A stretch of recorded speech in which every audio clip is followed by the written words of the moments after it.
열심히 일해가지고 그 세계에서 제일 못 살았던 그 단계에서 바로 우리 어머님들의 헌신과 힘을 통해 가지고 여기까지 왔습니다. 일본을 앞섰다는 얘기는 일본이 세계 2위니까 일본을 앞섰다는 얘기 우리가 최고다. 자, 문제는 여기까지 왔다라고 했을 때 그러면 우리가 이제 죽어. 늙으니까. 그러면 우리가 평생에서 만들어 놓은 이것을 어떻게 처리해야 되죠? 응? 이제 나 죽었어. 이거 내가 한 것이니까 나 죽으면 그냥 끝나? 갖다 버립니까? 그럼 어떻게 되죠? 우리 자식들한테 이것을 넘겨줘야 되지 않습니까? 응? 그렇게 하고자 우리가 열심히 노력한 것이고, 그다음에 우리가 대한민국이라는 국가를 만든 것은 바로 그렇게 할 수 있는 자유를 나한테 보장해 달라라고 했던 것이지, 사회에 대해서 봉사하고 희생하는 것으로 끝나버리게 되면은 그것은 성직자들의 몫이나 하나님의 몫인 것이지, 응? 우리들의 국민된 우리들의 몫은 아니다라고 하는 것입니다. 그런데 만약에 우리 헌법이 내가 죽었을 때 그 다음에 내가 형식 만들어 놓은 이것을 어떻게 처리할 것인가와 관련해 가지고 어떤 입장을 택하고 있느냐라고 하는 것을 우리가 헌법에서 그 답을 찾아낼 수 있다면, 그 헌법에 근거해서 우리가 활동을 하고 그 다음에 법률을 만들고 국가를 운영해야 되는 것이지, 그것을 깨거나 그 한계를 벗어난다고 하게 되면 그런 것이 요즘 우리 사회에서 얘기하는 반국가사법이다. 옛날 일본 사람들은 그 반국가사법을 빨갱이다라고 했었죠. 그 빨갱이는 두 종류가 있는 것이지요. 우쪽에서 헌법의 한계를 벗어났다 그러면 우리는 요즘 이용하는 말로 우빨, 우측 빨갱이가 되는 것이고, 좌측으로 가가지고 헌법의 한계를 벗어났다 그러면 이제 좌빨이 되는 것이다 라고 하는 것입니다.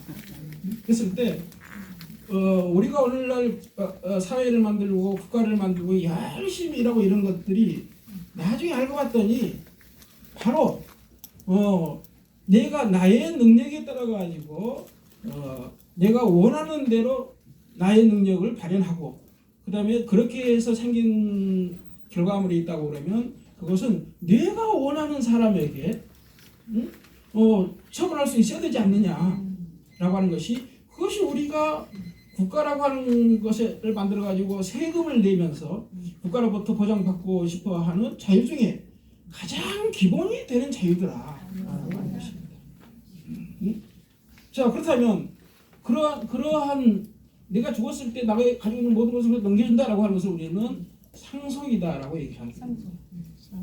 그러면 따라서 자유의 가장 기본이 되는 것이 상속을 할 수 있는 자유다라고 얘기를 했다면, 그 다음에는 우리는 그 상속제도를 내가 원하는 사람에게 주기 위해서는 나하고 가장 가까운 사람을 선택할 수 있는 그러한 자유가 나한테는 있어야 될 것이고, 사회 구조도 바로 내가 원하는 사람에게 이것을 넘겨줄 수 있는 그러한 모습으로 사회가 구조화되고 운영되어야 되지 않겠느냐라고 하는 것입니다. 따라서 상속제도를 만들어 놨더니 그 다음에 우리가 고민은 무엇이냐 그러면 우리는 그 상속자를 누구로 선정할 것인가에 대한 자유가 나한테 주어졌을 때만이 그것이 상속제도가 의미가 있는 것이지, 상속제도를 만들어 놓고 내가 원하지 않는 방향으로 예를 들어서 국가가 지정을 해가지고 네 자산은 저쪽으로 줘라라고 한다고 그러면 그것은 네가 가지고 있는 아까 가장 기본적인 것이고 원초적인 그 자유에 정면 반하는 것 아니냐. 그래서 바로 이쪽으로 왔었던 그런 나라들의 헌법들에서는 천편일률적으로 사회의 이 구성 단위를 이게 조직화낼 때 가장 기본이 되는 것이 이제 가족제도라고 하는 것인데, 그 가족제도는 반드시 무엇을 낳을 수 있는 가족 제도가 된다. 자녀를 낳을 수 있는 가족 제도여야 된다라고 그것을 만들었다라고 하는 것입니다. 우리 헌법도 30몇 조에 보게 되면 그렇게 되어 있죠. 우리는 무엇을 기초로 하는 가족 제도이다. 양성을 기초로 하는. 그랬을 때 오늘날 이 양성이다라고 하는 것을 해석을 꼬아가지고 남성도 양성이고 여성도 양성 아니냐라고 하는 많은 흐름들이 있는데 바로 그런 것 중에 하나가 동성혼에 합법화다라고 하는 것입니다. 동성혼에 합법화라고 하는 것은 이미 합법화 되어 있습니다. 누가 그걸 말리냐고 그것을. 다만 우리가 지금 합법화라고 하는 것은 제도를 통해서 뭔가를 구현하려고 했을 때 거기에 동성혼을 집어넣는다라고 하는 것을 가지고 얘기하는 것이거든요. 그러면 동성혼에 대한 합법화다라고 하는 것은 무엇을 가지고 얘기하는 것이냐 그러면 우리 민법에 보게 되면 혼인이라고 하는 편이 있습니다. 거기에 보게 되면 헌법에는 양성평등이다라고 되어 있고 민법에는 양성이라는 말이 나오지 않습니다. 왜? 헌법에서 이미 그거 규정을 하고 끝났기 때문에 그냥 몇 살 이상이 된 자는 혼인할 수 있다라고 되어 있고 그 근거에서 우리 대법원은 여기서 말하는 혼인의 양 당사자로서의 이쪽 저쪽은 생물학적인 남성과 여성이야만 된다. 그것이 우리 헌법이 가지고 있는 양성혼이다라고 하는 혼은 가족을 만들기로 하는 계약을 혼이라고 합니다. 그래서 우리 이 헌법에 나와 있는 양성제도, 양성의 평등에 근거한 이라고 하는 것은 원래 가족을 생산하기 위한 생물학적인 남성과 여성을 전제로 해서 만들어졌다라고 하는 것입니다. 그런데 요즘 아까 모두에 말씀하셨습니다만 어느 순간에 소설을 보호한다, 그 다음에 평등을 보호한다라고 해서 양성혼도 인정이 되어야 되지 않느냐. 이미 인정을 하고 있으면 누가 그것을 말리냐고. 아니 거기 저기 양 당사자 간에 있어서의 성교를 손으로 하든 발로 하든 입으로 하든 똥구멍으로 하든 누가 말리냐고 다 하고 있잖아요. 이렇게. 그럼 다 가족들 매가지고 그것은 이런 사적인 계약이니까 가족들 매가지고 잘 살고 있잖아요. 이렇게. 그런데 자꾸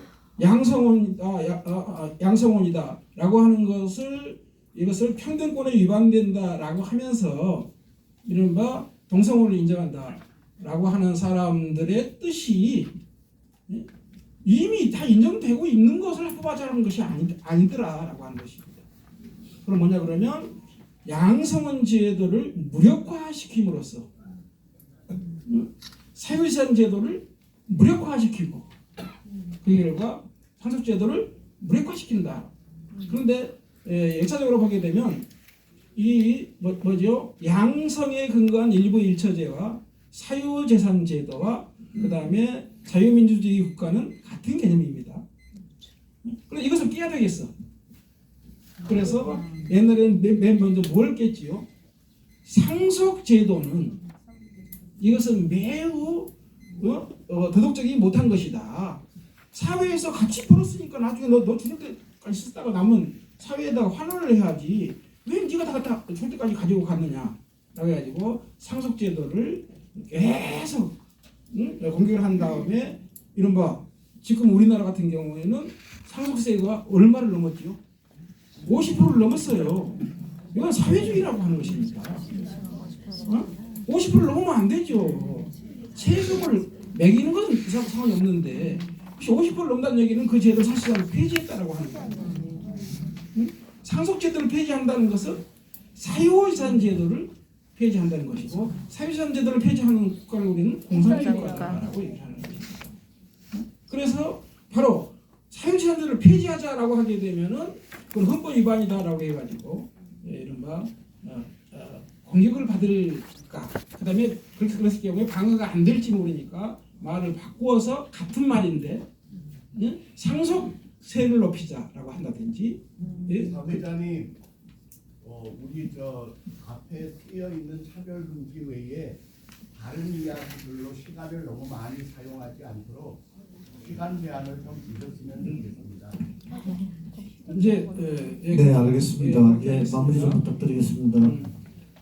그래서 그 동성혼의 합법화 자체는 헌법적으로 아무 문제는 없는 것이지만 그 합법화가 바로 우리 자유민주주의에서 자유의 가장 기본이 되는 1번 양성에 기초한 가족제도, 그 다음에 사유산제도, 그 다음에 자유민주적 경제질서라고 할 수 있는 같은 말이라고 그랬습니다.